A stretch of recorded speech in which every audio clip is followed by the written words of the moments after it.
Welcome to LOA Today. I'm Walt Thiessen. With me today is abundance teacher and money coach, Jody Lynn Creighton. This is your daily dose of happy. We are so happy you decided to join us today. Oh, by the way, Jody Lynn, I'm not sure I clarified for you. We don't actually have attorneys on the show today. The guest that we have, his last name is Lawyer, but he's not a lawyer. That's just his last name. So I just want to make sure you knew that. Oh, thank goodness. No, his name is John Lawyer, and he is a spiritual guide and seeker, which I think a lot of us are, probably almost all of us. Mm-hmm. But he also has a rather interesting background in terms of where he came from and where he went to. And that's where I wanted to start off learning more about that, because it's going to lead into a really fascinating discussion, I believe. But first of all, John Lawyer, thank you for joining us on the show today. How you doing? Good, Walt. How are you? Doing fine, thank you. And glad you could join us today. So, okay, you got to give people the background. Like, where did you come from and how did you get to where you are today? Because there's a really interesting story there. Sure. That's a big question, right? Yeah, right? It's open too. Yeah, yeah, it's open, very open. I grew up in a small town in rural Oklahoma, about 8,000 people. Good place to live, good parents. I knew that growing up, as I got into high school, I probably realized I wasn't going to college. So I decided I was going to join the military, and I joined the military in 2000, right after I graduated, and as a counterintelligence special agent. And it was about a year before 9/11 that I joined up. And so by the time I got my training finished and my job training and all that, I went to my first permanent duty station in Fort Gordon, Georgia. And it was about 6 months before 9/11 happened. And so I got there, and then, we were kind of at war. And so that would kind of define my life for the next 15 years. I spent out of those first 15 years of my young adult life, I spent 12 of those years, Kuwait, Iraq, Afghanistan as a soldier. And then I did the same work as a civilian once I got out of the Army. And that's essentially the kind of the first part of my life was just all in combat zones and doing that kind of stuff. And then something changed. What changed? When I came home after all those years, I was kind of broken, I was kind of busted. And so I didn't really know who I was. I didn't really have an identity. And so I needed to heal. It took a lot of time. I think I spent 7 years just kind of wandering around, not doing much of anything. And then about 2 years ago, a little over 2 years now, I had this moment of like a striking moment of just understanding the universe and that we're all connected and this oneness. It was a very warm feeling. Some call it awakening. I think that's probably not a bad word for it. And I knew my purpose in life. My dharma, my higher purpose was to help people help themselves find their wholeness within, whether they kind of saw it or not, whether they knew it or not. And that's kind of how I've lived the last 2 years of my life, is to make that happen and put myself in a place where I can communicate with people in a meaningful way and have authentic connections. And I feel like we're all saying very similar things, whether you're an atheist or you're a Hindu or you're a Christian or Muslim. I feel like we're all saying very similar things, and that we should be able to have conversations and practice our beliefs or our philosophies or our faiths right next to each other and see how it goes. Yeah, sure. Because we all come from the same source. So of course there's going to be a lot of similarities in the belief systems. It would be almost a surprise if there wasn't, really. Yeah. The right. way I look at it, So yeah, but can you point to, was there like a particular event? Was there a tipping point that made you say, I'm going this direction? For me, there really wasn't. I feel like we're always on a journey, whether we know it or not. So I think there were all these different things throughout my life that led me eventually to that point. And I think each one of them had weight to them. A few years before I kind of had my spiritual moment, I had stopped being attached to things as much. I stopped caring as much. It's not that I didn't want to live or I was just giving up on life. Sure. I just stopped caring about outcomes. because I said, That's I a don't big have shift. I mean, let's not play that one down. That's pretty big. That's a really no, it's big huge. shift to make. It was big for me. And I think it gave me space and time to eventually find myself, because people talk about it in different ways, letting go, not caring, surrender, I think is a big one in the spiritual religious world. And so, yeah, I think that helped me have a mindset that led to, where I eventually got to. So, I mean, we kind of zoomed through that. I mean, I don't know about you, Jody Lynn. I think about my own journey, and it was excruciating at times. And I hear John, Yes. it's like, oh, I'm just flipping over here over this period of time. Okay. It just sounds so easy the way he does it. No, it wasn't easy. I can go back to it too. I was just kind of an overview there, but yeah, I think all those years in the desert as a soldier and as a civilian doing the same thing after, I was working 110 hours a week, 7 days a week. I was completely into my job. I was an idealist. I believed in what I was doing back then. I believed that it was the right thing to do. Obviously, I would begin to question that the longer I was in that machine that I was in, that military industrial complex machine, right? It's this dark thing. It does good work. It makes good things happen sometimes, but it's also this very dark thing. And I think when you're involved in that darkness, you're taking part in that darkness, and you give yourself wholly to that thing. To invite you to a live telephone town hall. It was this very dark thing. And I still remained a positive person through most of it. That's an accomplishment. It really is. Yeah, I appreciate that about myself, even in some of these darkest places. And I was in a bad place. I could have been depressed or anxious or had PTSD. Because there's this low grade trauma that happens when you're in that environment that's always there. And then you have high grade trauma, missile attacks or a truck bomb goes off or whatever it is. So you have all these high grade traumas, but you have this constant low grade trauma, but you don't realize it as much at the time. Like you kind of are passively aware that yes, there are things happening that are impacting you, but you'd have to. I mean, you couldn't really avoid it. It has to enter your consciousness on some level, but no, it absolutely did. Yeah, but amazing that it affected you as little as it did. That's the part that just blows my mind. Like, does he have like super armor or something? How did he do it? I was afraid. I was afraid. I mean, there was a lot of times where I had fear.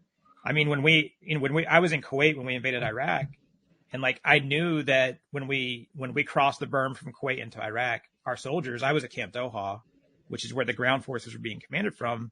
I knew that Saddam would shoot ballistic missiles at us, and these are strategic ballistic missiles. And, we were afraid.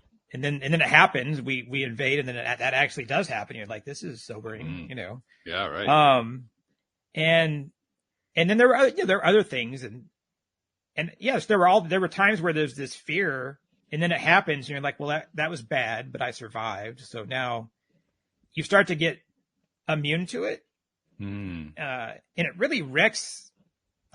I talk about this sometimes, but when I got back from war, the VA would always be like, are you on drugs or alcohol? They always would ask that every time I would go see them. And I'd be like, I'm not, but I am addicted to war. Like that's why I spent 12 out of 15 years there. I was a war junkie, and soldiers don't talk about it very often.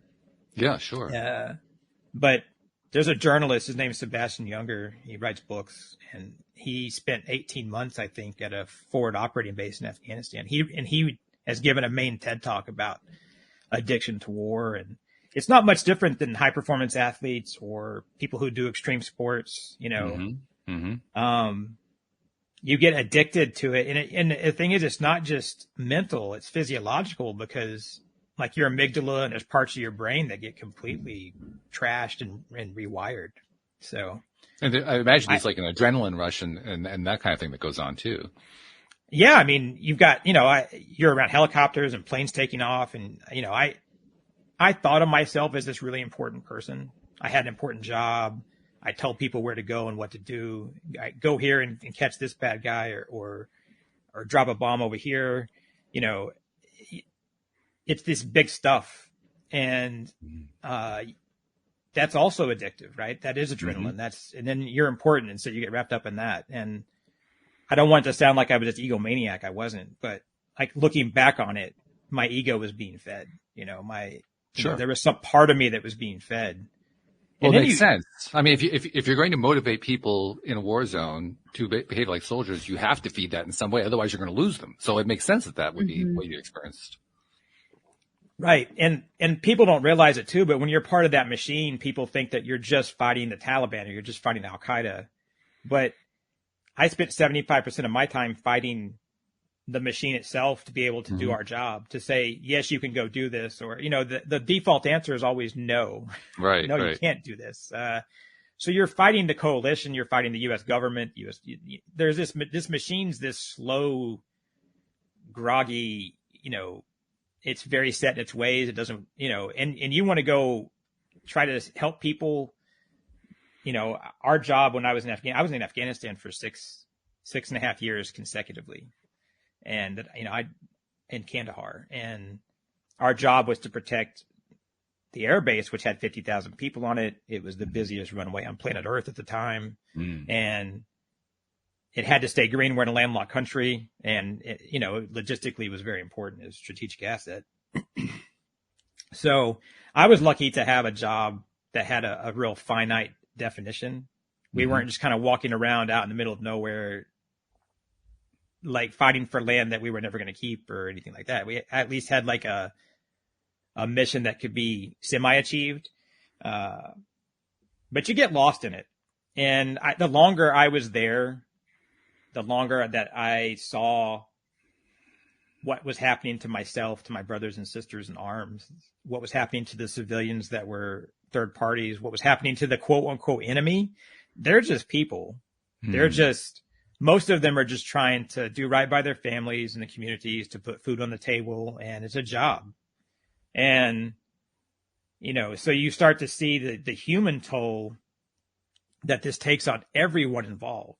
And that's what started to really, especially the longer I was in Afghanistan, that really started to drain me. You know, I can see that over time. Yeah. So, all right. Well, that gives us more of a context to understand this transition that you made. And it makes more sense now that it would take, I think you said 7 years after you left, to kind of find your bearings. That's what it sounds like you were doing. I was trying to ask myself, what were you doing for that 7 years? I think you were finding your bearings. Yeah. You know, when having worked, you know, that many hours a day for, you know, and I didn't really have free time. I didn't really do anything but my job. So like I said, it wasn't just my identity. It was everything that I knew. And so to not have it, like, what do you do at that point? Like the world seems kind of gray. The world seems very, motionless. And so yeah, Interesting choice there. Motionless. Yeah. It's like the earth was standing still to me. Cause when you know, time really over there had no meaning, you know, I would call my family and realize that it had been weeks since I called them, you know. Wow. And I will say this is a good time to tell, my wife spent most of that time we were together. We had the same job. Oh, really? So yeah, we were soldiers together in the same unit, got married in Kuwait, wedding certificates in Arabic. So that's a unique thing too. Like, my wife was with me through all of this. So we came home. The good news is that we understood each other because we understood what we'd been through. But the bad news is that we were both completely broken. Yeah. But we at least understood each other, you know. Now, this is something, my next question is something that I know is important just from my own experience with my own relationship, which actually ended in divorce about a year ago. But while we were married, I knew it was really important. You went through a transition over the last 2.5, 3 years, something like that. Has that been in parallel with your wife? Has she been on a separate route going her own direction? How's that working out? She was always pretty spiritual anyway. So it was kind of, when I kind of had my moment, I was like, this is kind of what I want to do with my life. She's like, yeah, I'm in. Like, let's do it. Oh, wow. So she helps run our spiritual community and make YouTubes and do all the stuff. So like we kind of do it together. So it's actually very meaningful. That's fabulous, because I've long believed, right, Jody Lynn? I mean, I've long believed that when you have a couple who are, they're married, they're devoted, whatever the situation is, when they're on a similar trajectory, spiritually speaking, it makes a huge difference. And it sounds like you guys are, and that's really fabulous. Yeah, I think that, we kind of share a brain. I kind of believe in like the whole soulmate thing, twin flame, whatever you want to call it. Like, I think that it's a complicated subject, but I believe, like, I've lived it. So I kind of believe in it because it's completely codependent, but not in a bad way. We don't hear that phrase very often. It's codependent, but not in a bad way. Yeah. Yeah. It's complementary. Yeah, I think that's probably a better way to say it, Jody Lynn. Yeah. Yeah. Oh, that's beautiful. Especially going from everything you were talking about, and being so broken to you had this spiritual moment and then deciding, and she's like, yep, I'm in. Let's go. Yeah. It's rare to see somebody stay on the same page for that long. That really is something. Yeah. I think that, when we were overseas, we were almost always in the same unit, same office, same section. So, when I talk about being as dedicated to my job as I was, she was right there too. And so we were, it was this kind of like connection that we had developed over, 20 years that I think, and you healed together too. When we came home, we healed together. It takes time. And, I think that was meaningful as well. Absolutely. You keep talking about this spiritual moment. Was it an actual moment? Did something happen? Yeah, I mean, it was a moment of pure lightening or understanding. It was, it was a bolt, and I wasn't on a spiritual path. I wasn't. My wife had some spiritual nature to herself. My sister was very spiritual. She had done everything from raising llamas with nuns in North Dakota to working at a goddess retreat in California to spending, I think, a year in India, hanging out. So I'd had spiritual people in my life, but I wasn't at all on a spiritual journey. So it was definitely kind of shocking. Interesting choice of words there too. I'm thinking about, again, my own experience, because my sister was on a spiritual journey before I was. And when she was and I wasn't, I thought she was crazy. I really did. Sure. So she come out of her mouth, I'd say, oh yeah, okay. Yeah. Well, no, I kind of saw my sister as a hippie, I very much, I appreciated what she was doing, but it didn't click with me. Yeah, I know that feeling very well. It didn't click with me for quite some time. When it finally did, it did, but oh my goodness. Right. Yeah. Yeah. Okay. So there are a number of elements of your story that are very familiar to me. To you too, Jody Lynn? Yeah. I really resonate with what you were talking about, John. Like coming home. Obviously the extremes are different, but I used to work, hustle culture, 7 days a week, go, go, go. I didn't really do much outside of work. My friends were at work.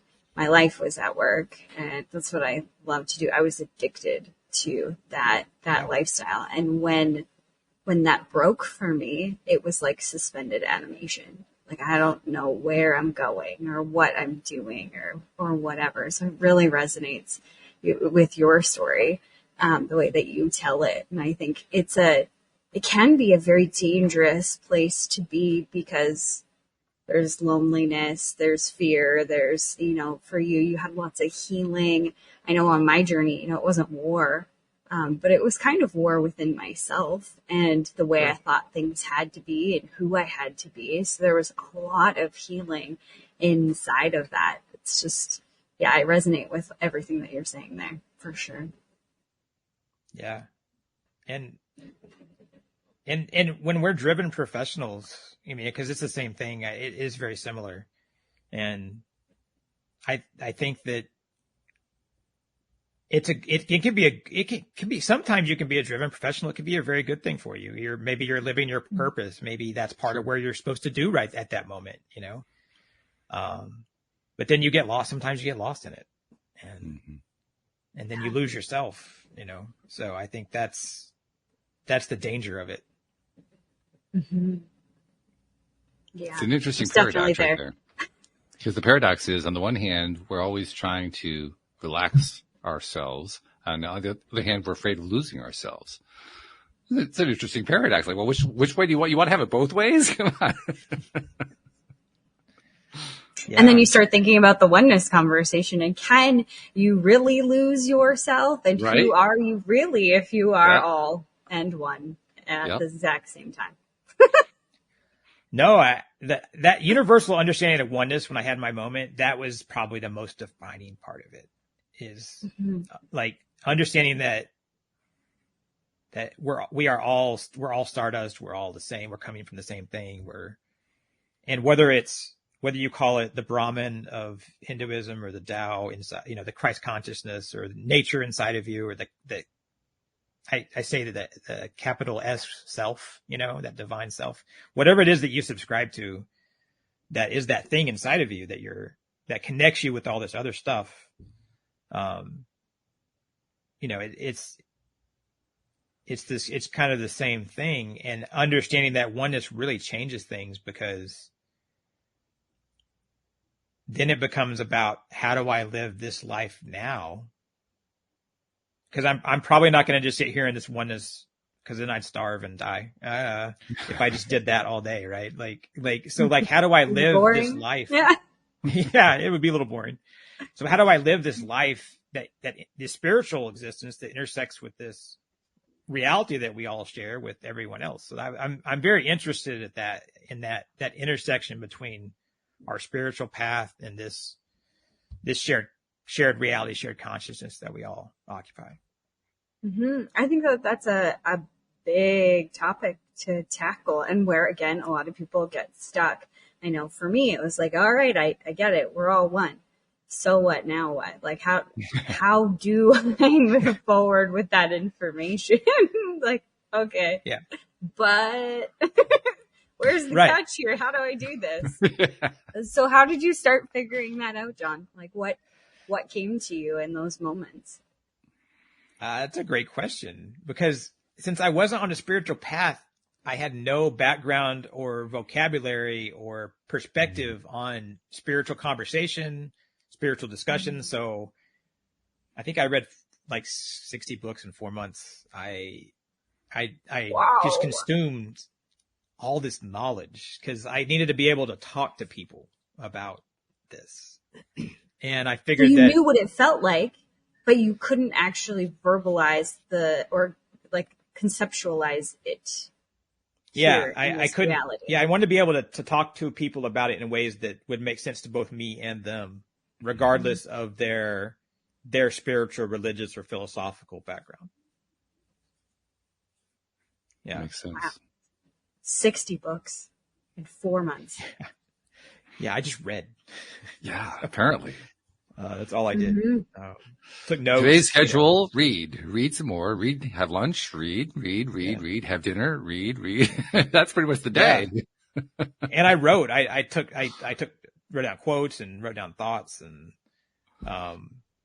that helped me be able to have conversations just like we're having today, in a more meaningful way for me. And hopefully people would be able to relate to what I'm saying, and I can relate to what they're saying. Cause I feel like if we all share our journeys and share our thoughts, then we can find new truths, new answers to that big question mark of the universe.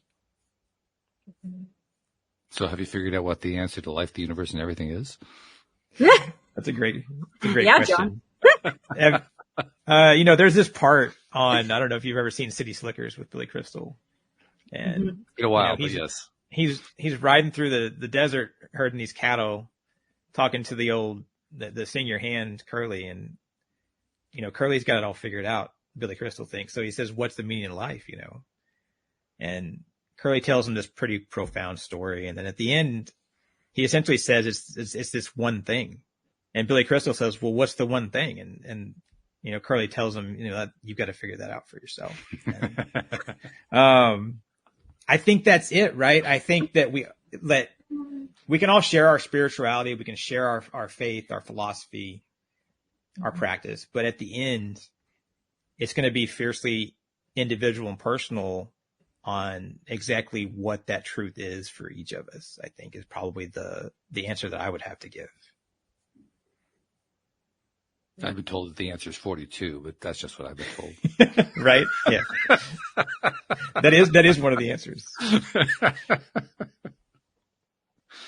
So tell us about forgive me if I'm mispronouncing this. Tell us about the Kishar spiritual community. That's perfect pronunciation. Oh, okay, good. Yeah. Well, first we had to have a name. And so Kishar is the Sumerian goddess of Mother Earth, or Gaia in this Sumerian world. Mm-hmm. And going way back. And it also, the word also represents the line on the horizon, which we thought beautifully encapsulates the journey that we're all on. And we thought that in the digital age and the technological age that we're in, there's still a space for meaningful, authentic connection on the internet, where we could create a place where people could have conversations. We could have guided meditations, affirmations. People could be themselves, and without trolls or ads or, kind of walled off from the rest of the internet. And so that's was ambitious, kind of, by the way, just that alone. If you just, saying I'm going to do that, that's ambitious. Yeah, it is. And we've worked for a couple of years to try to make it happen and trying to do something on it every day. And we launched last year, finally. And that's what it is. It's a place where people can be themselves, can find themselves, and so we have this whole community aspect of it, where we talk about spirituality. We talk about spirituality and how we can live spiritual in the real world, like we were talking about earlier, like day to day. And that's what it's all about. It's about trying to help people find their wholeness, whether they see it or not, find that light, whether they know there's light or not. And if you want to be spiritual and you don't quite know how, because I've found that there's a lot of people out there that say, well, I know there's something I want to do, but what am I looking for? What does my spiritual path look like? So try to help them answer that for themselves versus giving them, a line and block chart saying this is the way it's got to be. So no block charts found in that particular community. No. No. But what has come out of it? What I've found is people like to talk to each other. It helps them kind of find their own way. It helps them reach goals that they want to reach or be accountable to themselves in a way that they want. I think whether you're a driven professional or you're a stay-at-home parent, there's a probably either a desire or maybe an understanding somewhere that if you align your mind, body, and soul, that there is going to be more peace and harmony, and that's what we're all about. And I think people have found that is that if you're living a more aligned existence for yourself, and if you have self-love and self-care, then suddenly you're going to be so much better for those around you. Not just you're going to be better for yourself, but everyone around you is going to benefit from you loving yourself, from you taking care of yourself. Everyone else reaps the benefits of that as well. Yeah, I was about to ask you what it means to you to be aligned, and then you started to answer it. So maybe that's not the right question.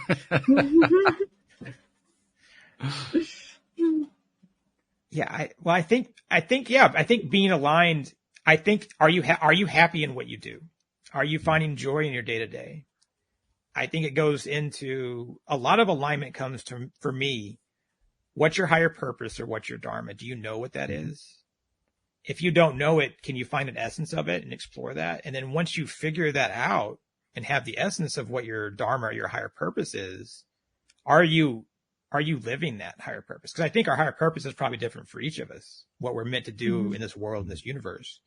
So are you living that in your day-to-day life? Are you living that in your job, your vocation, your personal life? What are your values? What are your beliefs? Do you know? Because a lot of people probably couldn't even write them down if you asked them. So what's your higher purpose? Are you living it? I think that's huge. This huge thing to living this kind of more aligned existence. I know the many times that I heard the phrase, what you're meant to live. The immediate thought that always came to my mind, and I always shoot it away because I felt like it was impertinent or something, was meant by whom? Yeah.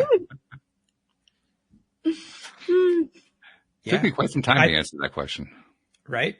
Which goes back to that kind of divine inner self, right? That we're talking about. Yeah. Well, partly because, I think most of us grew up with some sort of connection to traditional religions, and traditional religions will teach in terms of, there's this God that's kind of external to you and so forth. And so I kept thinking, okay, so is there somebody I'm supposed to be kowtowing to here? Is this the one who came up with this purpose for me? Where'd that go? How did that work? Where do I find this person? Yeah. Right. And how do I hold them accountable, by the way? What on earth was he thinking? Yeah. Yeah, I was raised Southern Baptist. I spent a lot of time. I spent a lot of time in Sunday school, actually, in the hallway in trouble. But so I had a lot of questions. On a spiritual journey later on, but you were willing to ask some questions that nobody else was willing to ask. It's got you in trouble. I had a lot of questions for sure. Well, when you're asking those questions, you're also asking those questions of yourself. Yeah. Well, I think that we don't. Our society teaches from a very young age for ourselves. They teach status quo for us to get on the conveyor belt and just sit on it and move through our lives in a way that our teachers told us, our parents told us, our coworkers told us, our bosses told us. And all these tribes tell us this is who we should be, and this is what we should do, and this is what we shouldn't do. And so then we go and we do and don't do all that.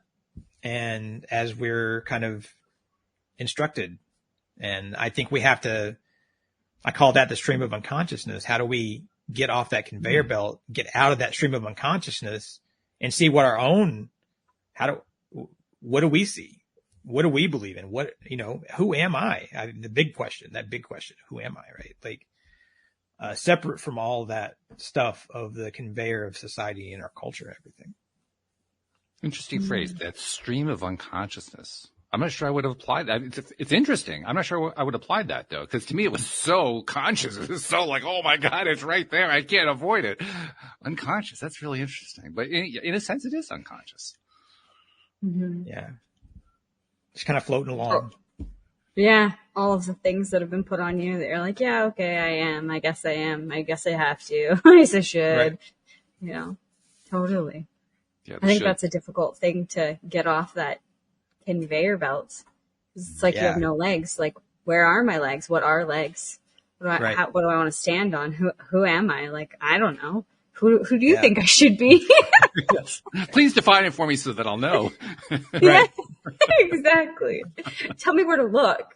Especially the older that you get and the more accustomed you are to being in or on that conveyor belt of like people tell you what to do and where to go and how to be and what you should and what shouldn't do and all of that. You get off of it and you're like, wait a minute, there's nobody here to tell me. So am I doing it right? The most terrifying thing for me was when I finally realized that there had been a steering wheel in front of me all along and I didn't know it and I couldn't see it. Yeah. Absolutely. That's a great way to say it. 100%. Yeah. It's like, what? Did anybody else see it? Are you guys driving? Yeah, right. What's happening? We can do this. I think that's the message. I mean, that's why it's great that you have this podcast, you have this platform, because people need to hear that. People need that message of that abundance and attraction and these things out there that, and the thing is, like, it's not manifesting a Ferrari or $1 million, right? But the universe, if you're open to the universe, then suddenly you're ready to receive what it sends you, because it will send you something. Yeah. You know, so it's that idea of, and if you meet the universe halfway to what you want, to what you need, then all those amazing things can happen. And then that steering wheel is doing this really awesome stuff. Mm-hmm. Once you know it's there, first of all, and then you learn. That was the second question, was how do you grab this thing? I can't see the darn thing. Yeah. How do you turn this? You know, I can't how do you feel not it. drive this thing into the ditch? Yeah, right. Yeah. I've been there a few times. Yeah, I think we all have. I definitely think Absolutely. I think we all have. The other thing that always really kind of rubbed me the wrong way, they talk about it as enlightenment. My first reaction to that was always, I'm not a light bulb. What do you think I am? But the second reaction was, well, enlightenment, that means that you have these people who are up there. They're much higher people than we are.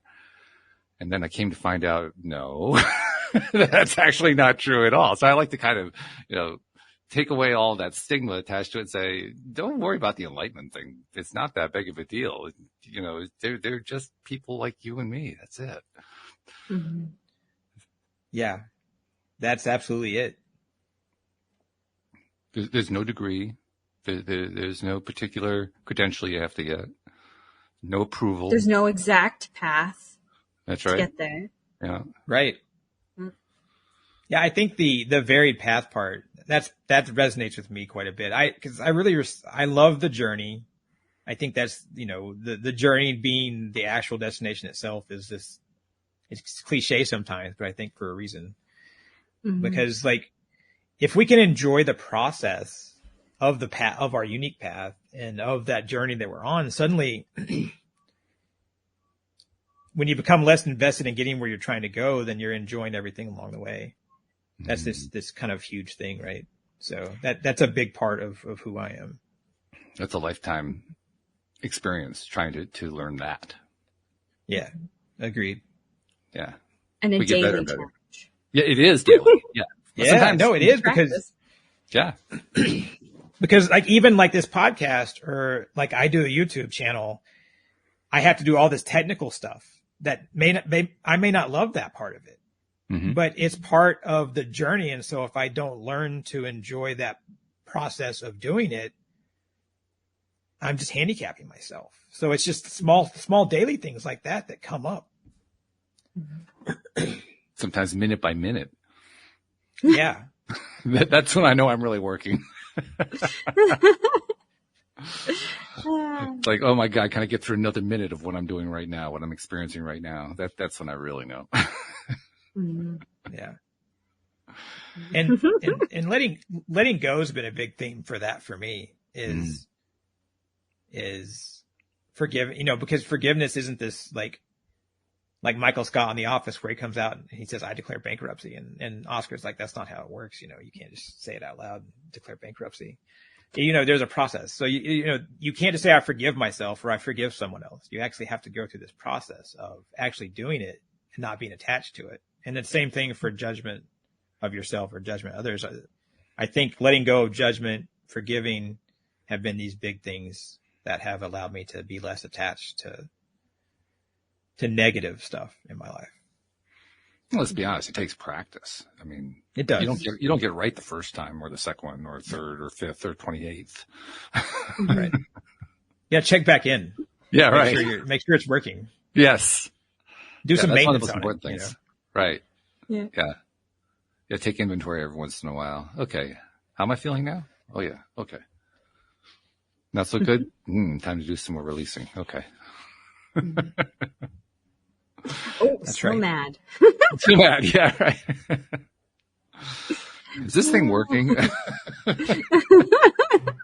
Is this on? Hello? Yeah, that's right. Oh my goodness. So, well, you've been doing this for what, two and a half years, you said. Yeah. About.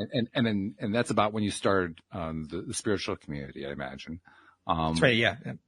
Okay. So what's the journey been like since then? Like talk about how that has impacted you in your own journey. For me, it's been about finding out what works for me. What does my habit, day to day look like? What do my routines look like? How can I best use my time to do the things that I want to do? What's the most valuable use of my time? But also, there's ritual involved. I think ritual gets a bad rap because it has a lot of dogma attached with it sometimes in religion. But I think ritual is just a bridge between our concrete reality and the spiritual world. So, whether it's meditation, mindfulness, or any other practice that takes me from this concrete world to the spiritual world, I try to incorporate some of that.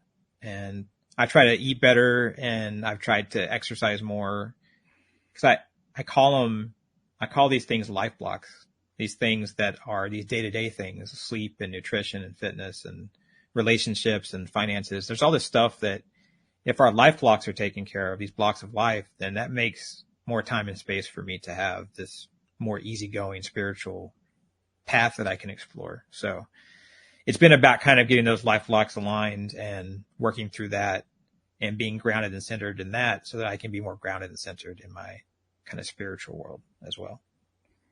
Yeah, that makes sense. And I'm curious too, also, like this podcast that we do, for me, and I think also for Jody Lynn, it's a source of energy. I mean, I look forward to doing all these episodes every single time. I do it 3 days a week now. It used to be 5 days a week. And I don't know what I would do without them. I mean, literally, it helps fuel my week, and I'm wondering, do you get the same thing out of your spiritual community? I do. What I wanted was to be able to talk to people in a meaningful way for myself, but also for them. And so being able to do that it absolutely fills me up. And I went and got my professional coaching certification so I could have more bona fides for that. And I do one-on-one spiritual guidance and coaching as well as part of the community. Mm-hmm. And so being able to talk to people and help them, what is your dharma? What's your higher purpose? How are you aligned, mind, body, and soul?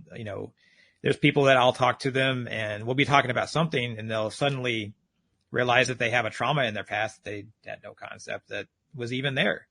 Sure. And so these are all, very powerful things that are meaningful to me, because if there's something that I think that, I'm a student, but I'm also a teacher. And I think that one thing that you see with spiritual teachers and people that are teaching stuff about life or self-improvement, they've seen darkness, they've seen trouble, they've had conflict. So if I can help someone get from point A to point Z in a more easygoing, peaceful way than I did, and maybe a little bit faster, with them lighting their own path, then that's a win, Mm-hmm. Oh. Yeah, sure. Yeah, Jody Lynn deals with that all the time because she's got her own coaching clients that she works with. Right.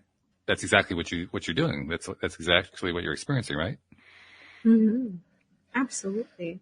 And I think I love that, John, that the way that you prefaced this was allowing them to find their way through their path, their light, because, there's a lot of new age spirituality that's like, do what I say, and do it will be great, and that's, I don't think the core of me anyway doesn't believe that that's the point. The point is for somebody to really get to know themselves, to understand who they are, who they're being called to be, whatever that is. And really allowing that message to come through instead of putting them on a different conveyor belt and saying, this is spirituality. Here you go. Yeah. I nothing's really more important than people being empowered within themselves. And I think that's why I think that regardless of what your spiritual or philosophical or religious belief is, if you take the dogma out of all that, then you're fine. Because spiritualists, you talked about, New Age spiritualists can be very dogmatic, just like Christians can, or just like Hindus can. But if you take that dogma out, then it's pretty chill. It's pretty. We're all. Like I said, there's very little. In all the reading that I did and all the studying that I've done, I can't see much difference in what we're all saying. It's all about loving kindness. It's all about loving yourself, having a good community, doing right by the universe and all that. Yeah, for myself, I just try to make sure my karma doesn't run over my dogma. But as long as I don't do that, I'm okay.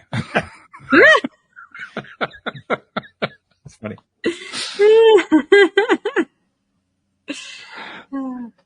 Good point. I'm wondering also when you when you're working with people within, not just within your community, but I don't know. I'm kind of I'm exploring here without really knowing the parameters. I'm kind of guessing that you know, Sure. you have within the community, you do your work there. I suspect you probably do work outside of that community, or such as doing podcasts like these, and other ways that you do your outreach. But I'm wondering when you're doing that, I guess we'll call it outreach. Is there anything that you're encountering that kind of either cues you that you're on the right track, or makes you think like progress is being made, or do you feel like you're pushing against a boulder going uphill, or what's your feeling about what's that experience like for you? That's a really good question. I think that the first thing that comes to mind when I consider that is sometimes you do meet resistance, and I think people have to be open to change. You can't change someone that doesn't want to change themselves, or is not open to changing or open to considering. So I think this idea of being open to change, being open-minded, that's the key. And so I do see some resistance sometimes, and I live in Texas, and so it's a mixed bag. Sometimes, being a spiritualist in a place like this, not to say they're bad people, because they're not. And what I tell people when I do see resistance is, what I try to tell people is, I say, look, you and me, we probably have 90% of things in common that we agree with.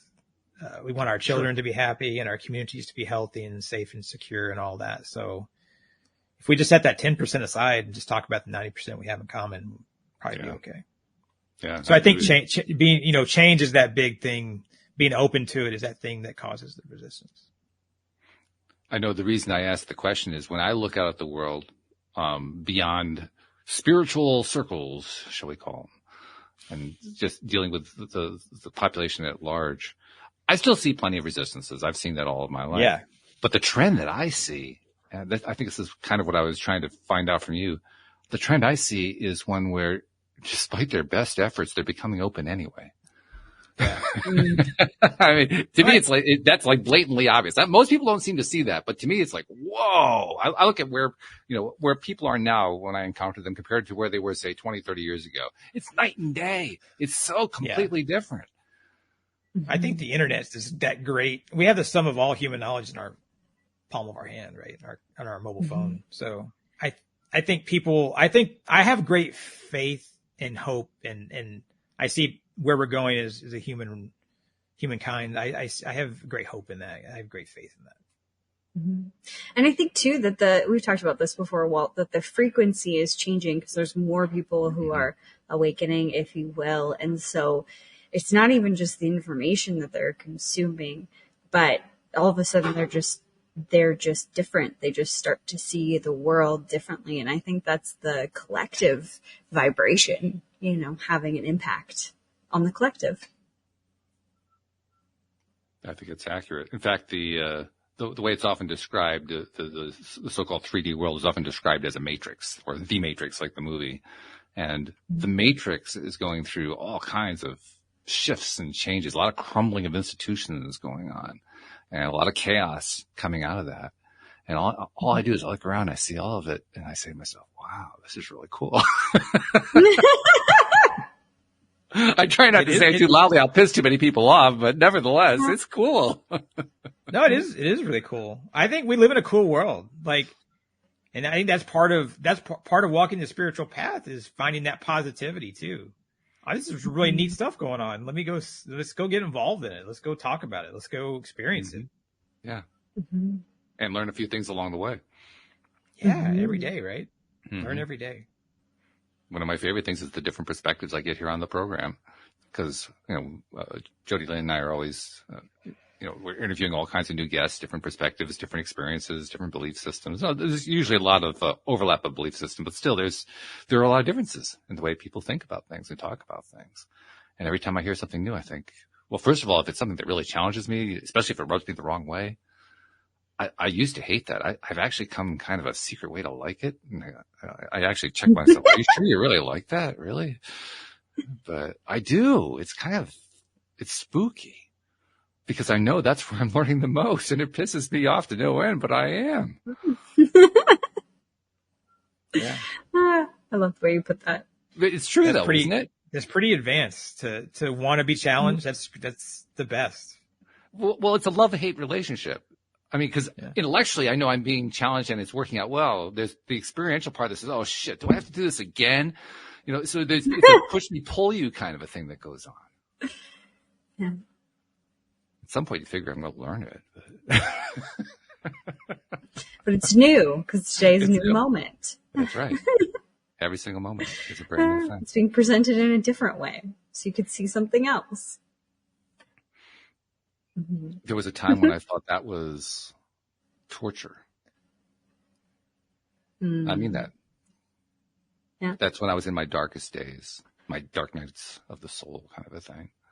That really did seem like torture. I don't know if that means that I've grown or it just means I don't care anymore.